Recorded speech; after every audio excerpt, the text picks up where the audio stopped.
Steven Spielberg once said, "The eye sees better when the sound is great." 2001: A Space Odyssey, directed by Stanley Kubrick, uses many different distinct sounds to enhance the audience's experience. Kubrick uses the technique of familiar image and sound, diegetic and non-diegetic sounds. With these, he creates a fantastic film that is now on the top 100 list. Kubrick uses familiar image and sound when he presents the image of the black monolith. When this black monolith appears on the screen, the piece Also sprach Zarathustra plays. This song and object brings a sense of fear and disturbance to the audience watching. There are two sources of sound: diegetic and non-diegetic sound.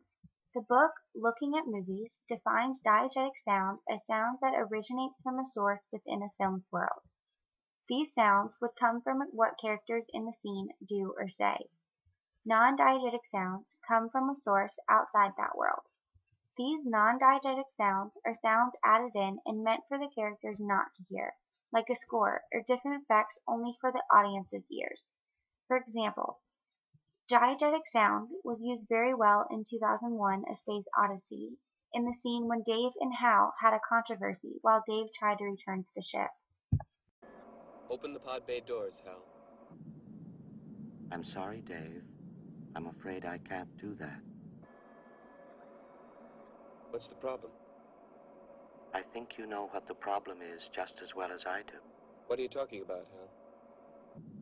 This mission is too important for me to allow you to jeopardize it.